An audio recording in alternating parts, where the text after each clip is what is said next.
नमस्कार, मैं संदीप पांडे। आज हम स्टार्ट करेंगे 12th की account, how to secure maximum marks in account. बने रहिए हमारे साथ और पहुंचे नेक्स्ट लेवल पर। तो आज हम जो पहला चैप्टर स्टार्ट करेंगे, fundamental of accounting, sorry fundamental of partnership.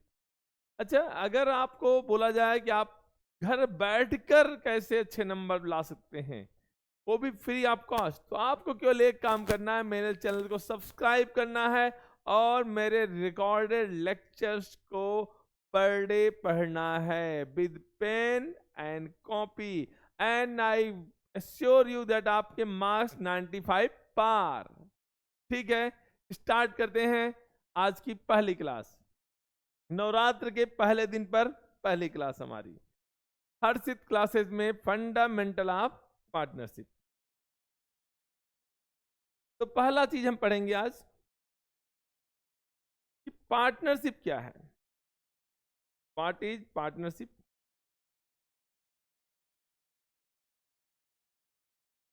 तो पार्टनरशिप क्या है इसको हम जानेंगे। तो पार्टनरशिप क्या है? Partnership is an agreement between two or more partners. क्या है? एग्रीमेंट है। किसके बीच एग्रीमेंट है? टू आर मोर पार्टनर्स, दो या दो से अधिक पार्टनर होने चाहिए पार्टनरशिप में। To carry on a lawful business carried by all or any of them acting for all. तो पार्टनरशिप को आपने डिफाइन किया। पार्टनरशिप क्या है? Partnership is an agreement between two or more persons to carry on a lawful business carried by all or any of them acting for all. मैंने कहा partnership agreement है, लेकिन एग्रीमेंट इन रिटन है, तो इसे क्या बोलते हैं? Partnership deed. अगर सिंपल वर्ड में पढ़े, पार्टनरशिप डीड क्या है? Written agreement between partners which is properly signed and stamped. दूसरा है भैया पार्टनरशिप डीड तो समझ गए, डीड में होता क्या है? तो डीड में बहुत सारी चीजें आती हैं। रूल्स क्या होते हैं डीड में देखते हैं। नेम क्या होने चाहिए पार्टनर्स के, एड्रेस क्या है, रजिस्टर्ड ऑफिस कहाँ है आपका, नेचर ऑफ बिजनेस क्या है आपका, ये सारी चीजें कहाँ डिस्कस होती हैं? पार्टनरशिप डीड में। तो पार्टनरशिप डीड में सारे रूल एंड रेगुलेशंस गिवन होते हैं। So it is also term articles of firm. तो डीड को हम और क्या बोलते हैं? इसे हम बोलते हैं आर्टिकल्स बोलते हैं, आर्टिकल्स ऑफ फर्म। तो आपने अगर शेष पढ़ा 11th में, सॉरी शेष बिजनेस पढ़ा, तो उसमें होता है articles of association and memorandum of association. तो ये पार्टनरशिप डीड क्या है? Articles of association. तो जब डीड चेंज करते हैं, that is also called reconstitution of partnership. जब डीड चेंज होगा, पार्टनरशिप रिकॉन्स्टिट्यूट होगी, पुरानी पार्टनरशिप खत्म होगी और नई पार्टनरशिप एग्जिस्टेंस में आएगी। तो बोला है डीड में क्या होते हैं मैंने बताया, लेकिन हमें अकाउंटिंग पॉइंट ऑफ व्यू से इन चीजों को कंसीडर करना है। तो पहली चीज क्या है? Profit sharing ratio. डीड में बता रखा होता है कि आपका रेशियो क्या होगा। डीड में यह बता रखा होता है कि इंटरेस्ट ऑन कैपिटल कितना देना है हमें। डीड में यह बताना होता है कि हमें इंटरेस्ट ऑन ड्राइंग कितना चार्ज करना है। हमें यह बताना होता है कि सैलरी या कमीशन किस पार्टनर को देना है और कितना देना है। हमें यह बताना होता है कि इंटरेस्ट ऑन लोन क्या होगा पार्टनर का, क्या जो लोन दिया है या लोन लिया है, कोई बार क्या रेट होगा, डीड में मेंशन होना चाहिए। ठीक है, डीड में सब कुछ होता है कि किसको कितना इंटरेस्ट मिलेगा, किसको कितनी सैलरी मिलेगी, किसको कितना कमीशन मिलेगा। लेकिन आप डीड बनाना ही भूल गए तो क्या होगा? इफ डीड इज मिसिंग और silent, in that case partnership act come into existence. क्या आ जाता है हमारे पास? हमारे पास आ जाता है partnership act. Partnership act 1932 apply होगा। कहां अप्लाई होता है? जिस पॉइंट पर डीड साइलेंट हो या अगर डीड बनाया नहीं तो भी क्या अप्लाई होगा? Partnership act. तो पार्टनरशिप एक्ट क्या बोलता है कि भैया अगर आपने प्रॉफिट शेयरिंग रेशियो बना नहीं रखा डीड में, तो क्या हो जाएगा? इक्वल हो जाएगा। चाहे कितनी भी लड़ाई कर लो, प्रॉफिट इक्वली बटेगा। इंटरेस्ट ऑन कैपिटल हम नहीं चार्ज कर, नहीं देंगे। हम आपको इंटरेस्ट ऑन कैपिटल नहीं देंगे, भले ही आपने कितनी कैपिटल लगा रखी हो। क्यों? क्योंकि डीड आपने नहीं बना रखी है। आपको इंटरेस्ट ऑन ड्राइंग पर आपसे इंटरेस्ट नहीं चार्ज किया जाएगा अगर डीड नहीं है तो। इसी तरह किसी पार्टनर को सैलरी या कमीशन भी नहीं मिलेगा अगर डीड मिसिंग है। लेकिन लोन पर क्या होता है, लोन दिया है तो इंटरेस्ट नहीं चार्ज करेंगे अगर डीड नहीं है तो। लेकिन लोन लिया है तो डीड न हो तो भी हम इंटरेस्ट देते हैं, और कितना देते हैं, 6% पर एनम। तो सब कुछ नो नो नो है, लेकिन इंटरेस्ट ऑन लोन डीड ना होने पर भी देना पड़ता है। कितना देना पड़ता है, 6% पर एनम। तो क्लियर हो गया। अगर डीड है तो इंटरेस्ट ऑन कैपिटल उसके अकॉर्डिंग देंगे, सैलरी उसके अकॉर्डिंग देंगे, कमीशन उसके अकॉर्डिंग देंगे। लेकिन डीड नहीं है तो पार्टनरशिप एक्ट 1932 एग्जिस्टेंस में आ जाता है और बोलता है कि हमें इंटरेस्ट ऑन कैपिटल नहीं देना, इंटरेस्ट ऑन ड्राइंग नहीं चार्ज करना, कमीशन या सैलरी नहीं देना, प्रॉफिट शेयरिंग रेशियो इक्वल होगा। जो लोन दिया है उस पर इंटरेस्ट चार्ज नहीं करेंगे, बट जो लोन लिया है उस पर हम 6% इंटरेस्ट देंगे, 6% पर एनम। अब आता है बीइंग ए पार्टनर्स आपको क्या राइट्स मिलते हैं। पार्टनर बन गए तो क्या राइट्स होंगे। तो अगर आप मेरे पार्टनर हैं तो हमारे बुक्स को भी चेक कर सकते हैं। अगर आप मेरे पार्टनर नहीं तो आप मेरी बुक चेक करें, मैं बोलूँगा स्टॉप, हमारी बुक नहीं चेक कर सकते, हमारी बुक है। लेकिन अगर हमारे पार्टनर बन गए तो आप बोलो लाओ हम भी चेक करेंगे, ओनर हैं हम। दूसरा, आपको मैनेजमेंट में पार्टिसिपेट करने का मौका मिल सकता है, मतलब पार्टिसिपेट कर सकते हैं, आपको कोई रोकेगा नहीं। जैसे यहाँ पर है, आप बोले भैया कि हम ये करेंगे वो करेंगे, तो आपको कहा मानेंगे, हम नहीं मानेंगे। लेकिन हमारे पार्टनर है तो आपकी बात सुनना पड़ेगा और डिसीजन में आपका रोल अहम होगा। इसी तरह अगला पॉइंट होता है right to share profit and loss in business. अगर आप मेरे पार्टनर नहीं है तो क्या मेरे प्रॉफिट में आप हिस्सा ले सकते हो, नहीं ले सकते हो। लेकिन अगर आप मेरे पार्टनर बन गए तो आप मेरा गला पकड़ के प्रॉफिट में अपना हिस्सा ले सकते हो। तो आपको क्या राइट मिल गए, मैनेजमेंट डिसीजन मेकिंग में, मतलब आप पार्टिसिपेट करने का। दूसरा, बुक्स चेक करने का। तीसरा, प्रॉफिट में हिस्सेदारी लेने का। ये क्या है आपके राइट्स। तो जब भी आपको राइट्स मिलते हैं साथ साथ आपके पास जो ड्यूटीज भी मिलती हैं। तो क्या ड्यूटी है वो, पहला, not to involve in competitive business. आप किसी कंपेटिटिव बिजनेस में इन्वॉल्व नहीं हो सकते। यहाँ मेरे साथ चाय की दुकान खोल रखी है, वहां पर सामने चाय की दुकान नहीं खोल सकते। आप कोई दूसरा बिजनेस खोल सकते हो, ठीक है, लेकिन सेम बिजनेस आप ओपन नहीं कर सकते। दूसरा, devote due time in business. जो आपने टाइम बोला है वो आपको टाइम बिजनेस में देना पड़ेगा, आपकी ड्यूटी है। एंड तीसरा, to act within authority. अपने अधिकार सीमा को आप क्रॉस नहीं कर सकते। जैसे आप कोई क्लेम एक्सेप्ट नहीं कर सकते फर्म के बिहाफ पर, बाकी चीज आप कर सकते हो, आप किसी एम्प्लॉय को अपॉइंट कर सकते हो, ये सब डिसीजन मेकिंग है। लेकिन आप कोई क्लेम बोलो हम फर्म के बिहाफ पर एक्सेप्ट कर लें, नहीं कर सकते हैं, ये आपकी अथॉरिटी के बाहर है। अब जो हम चीज पढ़ेंगे वो क्या पढ़ेंगे, हमने पढ़ लिया थोड़ा बहुत तो थ्योरी पढ़ ली हमने। अब जो मेन चीज पढ़ेंगे वो पढ़ेंगे पीनल एप्रोप्रिएशन। तो एप्रोप्रिएशन, अब आता है एप्रोप्रिएशन क्या है। तो appropriation is distribution of profit among partner is called appropriation. Partners के बीच प्रॉफिट कैसे बांटा जाए इसके लिए हम अकाउंट बनाते हैं, that is called penal appropriation. It is extension of profit and loss. Profit loss का ही नेक्स्ट पार्ट है penal appropriation। आपने क्या सीखा, एप्रोप्रिएशन का मतलब क्या होता है, distribution of profit among partner is called appropriation. तो प्रॉफिट होगा तो एप्रोप्रिएशन बनाएंगे। तो प्रॉफिट कहां से आता है मालूम है आपको, आप बनाते थे प्रॉफिट एंड लॉस अकाउंट, और यहां लिखते थे आप नेट प्रॉफिट, सॉरी यहां पे लिखते थे आप जीपी, ग्रॉस प्रॉफिट आता था। और यहां पे क्या लिखते थे आप, इनडायरेक्ट एक्सपेंसेस, और यहां आता था आपका नेट प्रॉफिट। यही नेट प्रॉफिट आप कहां ट्रांसफर करते हैं, प्रॉफिट एंड लॉस एप्रोप्रिएशन में। ये आप जब एप्रोप्रिएशन बनाएंगे तो आप यहां नेट प्रॉफिट लिख सकते हो या प्रॉफिट एंड लॉस अकाउंट भी लिख सकते हो। क्लियर हो गया होगा मेरे ख्याल से। तो पीनल एप्रोप्रिएशन बताएंगे तो पहले क्या फाइंड आउट करेंगे, नेट प्रॉफिट। आप पास ये पीनल है, एप्रोप्रिएशन है, तो यहां पर क्या आएगा, यहां पर क्या आएगा, यहां पर आते हैं डेबिट, ये साइड डेबिट साइड एक्सपेंस का होता है। तो यहाँ क्या आते हैं चार्जेस, जो आपको देना ही देना है, चाहे प्रॉफिट हो या ना हो, वो कहां पर आता है, प्रॉफिट एंड लॉस अकाउंट में।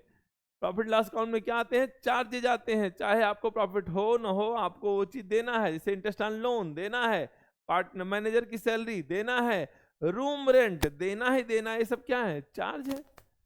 चार्ज कहां पर आते हैं, प्रॉफिट एंड लॉस। लेकिन ओनर को जो दिया जाता है excluding interest on loan, interest on loan छोड़ो, वो चार्ज होता है, पीनल में आता है। बाकी चीज जैसे ओनर को क्या देते हो आप, उसकी कैपिटल पर इंटरेस्ट दे रहे हो, क्या है, एप्रोप्रिएशन। सैलरी दे रहे हो, क्या है, एप्रोप्रिएशन। कमीशन दे रहे हो, क्या है, एप्रोप्रिएशन। प्रॉफिट दे रहे हो, क्या है, एप्रोप्रिएशन। ये चीजें तभी देंगे जब हमारे पास प्रॉफिट हो। तो एप्रोप्रिएशन कब किया जाता है, जब प्रॉफिट हो। लेकिन चार्जेस चाहे प्रॉफिट हो या ना हो, आपको देना ही देना है, वो चार्ज है। जो चीज हर हाल में देना पड़े उसे क्या बोलते हैं, चार्ज। इवन अगर आपसे बोला जाए इंटरेस्ट ऑन कैपिटल देना ही देना है, चाहे आपको लॉस ही क्यों ना हो जाए, तो वो यहां से हटकर यहां आ जाएगा, कहां आ जाएगा, चार्ज में, पीनल में आ जाएगा। तो पीनल में क्या आते हैं, चार्जेज आते हैं। और एप्रोप्रिएशन में एप्रोप्रिएशन आते हैं, वो केवल प्रॉफिट होने के केस पे ही देना पड़ता है, इसे क्या बोलते हैं, एप्रोप्रिएशन। प्रॉफिट नहीं होगा तो ये चीजें देने की जरूरत नहीं होती। या प्रॉफिट कम है तो जितना है उतना ही दे देंगे, ड्यू रेशियो में दे देंगे तो हम, बट हम प्रॉफिट को एक्सीड नहीं कर सकते। क्लियर हो गया होगा आप लोगों को कि चार्जेस यहाँ पर आते हैं और एप्रोप्रिएशन यहाँ आते हैं। तो एप्रोप्रिएशन में क्या आ गया, इंटरेस्ट ऑन कैपिटल, याद कर लो, इससे कुछ नहीं आएगा इसमें। पार्टनर की सैलरी, पार्टनर का कमीशन, कोई रिजर्व किया हो तो, और लास्ट में प्रॉफिट ट्रांसफर करते हैं। अब आता है इंटरेस्ट ऑन ड्राइंग। भाई ये तो लेने वाला काम है, इंटरेस्ट ऑन ड्राइंग हम पार्टनर से चार्ज करते हैं, तो ये लेना ही लेना है, चाहे प्रॉफिट हो या ना हो। हम तो लेने वाला, देने के लिए हम डाउटफुल रहते हैं कि प्रॉफिट होगा तभी ये चीजें, ठीक है। तो आपको समझ में आ गया होगा ये पीनल कैसे निकालते हैं, नेट प्रॉफिट कैसे आता है, सारे चार्जेस माइनस करने के बाद। लेकिन अगर कोई चार्ज माइनस नहीं हो रखा है तो माइनस करोगे। अब मैं वो लैंग्वेज आपको सिखाता हूं, कब माइनस करते हैं, कब प्लस करते हैं। तो हमारा प्रॉफिट होना चाहिए, नेट प्रॉफिट, बिफोर एप्रोप्रिएशन होना चाहिए एंड आफ्टर चार्जेज होना चाहिए। तो एप्रोप्रिएशन में क्या आता है मालूम है आपको, इंटरेस्ट ऑन कैपिटल, पार्टनर की सैलरी, पार्टनर का कमीशन और प्रॉफिट।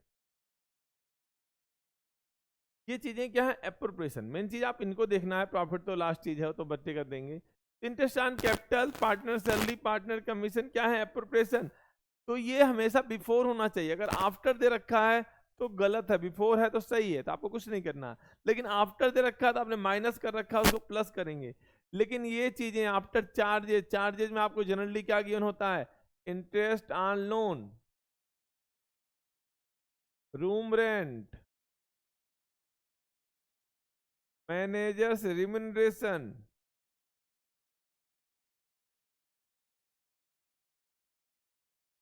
अगर ये चीजें हैं तो इनको क्या करेंगे, इनको हम, अगर ये आफ्टर दे रखे हैं तो ठीक है, लेकिन बिफोर मतलब माइनस नहीं कर रखा तो माइनस करना पड़ेगा। ये चीज क्या होना चाहिए, बिफोर, ये बिफोर नहीं होना चाहिए। तो ध्यान रखना, ये एप्रोप्रिएशन बिफोर वर्ड होते हैं और चार्जेज आफ्टर वाले होने चाहिए। अगर चार्जेस बिफोर हो गए हैं तो आप उल्टा कर रखे हो, आफ्टर मतलब माइनस करना, आप माइनस नहीं किए माइनस करेंगे। लेकिन यहां पर आफ्टर दे रखा था, आपने माइनस कर रखा, आपको माइनस नहीं करना था, क्या करेंगे, प्लस करेंगे। मैं आपको समझाता हूं एक लैंग्वेज के थ्रू। जैसे आपको बोला जाए net profit after charging Y की सैलरी ₹60,000। अब लिखा है क्वेश्चन में वाई की सैलरी है कितनी भैया, 5,000। वाई की सैलरी कितनी है, 5,000 है। आपका जो प्रॉफिट है उसमें वाई की सैलरी क्या हो रखी है, आफ्टर हो रखी है, माइनस हो रखी थी, जबकि हो चाहिए कौन सा है, वाई पार्टनर है, पार्टनर सैलरी अप्रोप्रिएशन होती है। क्या ये बिफोर होना चाहिए कि आफ्टर, बिफोर होना चाहिए, और आपने कौन दे रखा, आफ्टर, मतलब माइनस कर रखा है। क्या करेंगे, इसको प्लस करेंगे, तो आपका नेट प्रॉफिट कितना आ जाएगा, एक्चुअल नेट प्रॉफिट 65,000। आपने माइनस कर रखा है, फालतू माइनस कर रखा है, क्या करेंगे, प्लस करेंगे। इसी तरह अगर आपको बोला जाए, यहां पर यही पॉइंट देखते हैं, अगर ये बोला जाए net profit before charging wise salary, मैंने क्या बोला है, क्या होना चाहिए, बिफोर एप्रोप्रिएशन, पार्टनर की सैलरी एप्रोप्रिएशन ही तो है ना, ये है बिफोर है, तो बिल्कुल सही है, आपको कुछ करना नहीं है। नेट प्रॉफिट कितना आ गया, 60,000 ही है, कोई प्लस माइनस करने की जरूरत नहीं है, क्योंकि चार्जेस एप्रोप्रिएशन माइनस नहीं हो रखे हो, माइनस नहीं करना था, ठीक है। इसी तरह चार्जेस पर अगर हम आए, अगर हम चार्ज की बात करें, चार्ज में उल्टा केस होता है। अगर मैं बोलूं net profit before interest on loan ₹2 lakh, आपको मालूम है कि इंटरेस्ट ऑन एक्स लोन कितना है, 10,000 है, तो आपका नेट प्रॉफिट कितना आएगा। अगर आप यहाँ पीनल एप्रोप्रिएशन बना रहे हैं तो यहाँ नेट प्रॉफिट कितना दिखाएंगे आप, नेट प्रॉफिट कितना आएगा बताओ आप। मैंने कहा इंटरेस्ट ऑन लोन क्या है, मालूम है आपको, बोलोगे सर ये तो चार्ज है। इंटरेस्ट ऑन लोन क्या है, चार्ज। तो चार्ज क्या होना चाहिए, आफ्टर होना चाहिए, बट क्या दे रखा है, आफ्टर होना चाहिए चार्ज ने, और क्या कर रखा आपने, बिफोर, मतलब माइनस नहीं कर रखा है। क्या करना पड़ेगा आपको, माइनस करना पड़ेगा। 2 लाख में 10,000 माइनस करो, कितना अमाउंट आएगा। लेकिन क्वेश्चन में आपको दे ही रखा है net profit after interest on loan. आपका जो प्रॉफिट है उसमें इंटरेस्ट ऑन लोन माइनस करने के बाद का प्रॉफिट है, मतलब इंटरेस्ट ऑन लोन माइनस हो चुका है, क्या दोबारा माइनस करोगे, क्या नहीं, ये आफ्टर, चार्जेस हमेशा आफ्टर ही होते हैं, और आफ्टर दे रखा है तो आपको कोई चेंज करने की आवश्यकता नहीं है। कितना अमाउंट आएगा, 2 लाख ही आएगा।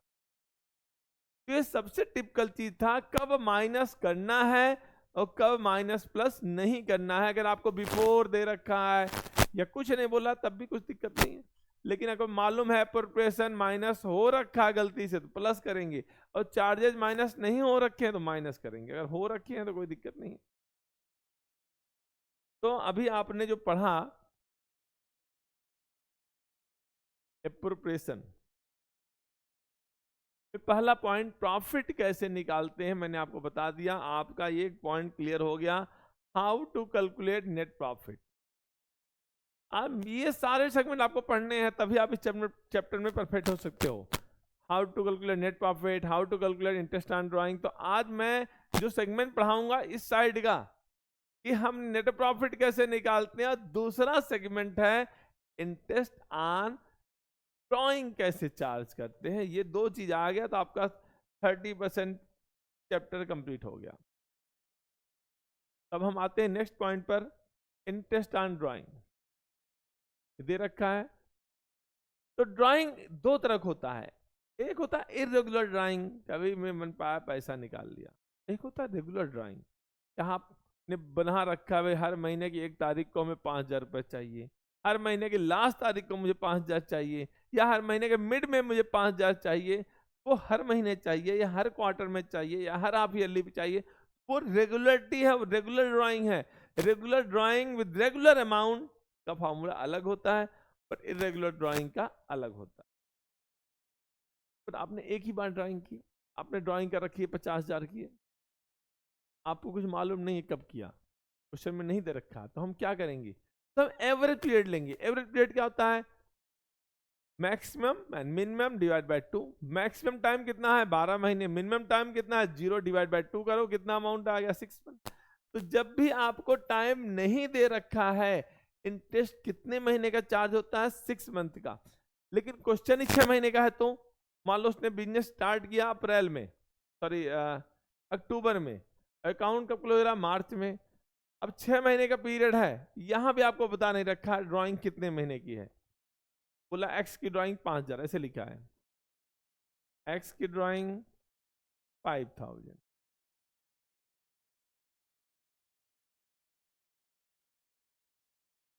अब बोला है interest on drawing 12% per annum. अब देखिए जो आपका टाइम ड्यूरेशन क्या है, अक्टूबर टू मार्च है, ये केवल 6 महीने का है टाइम,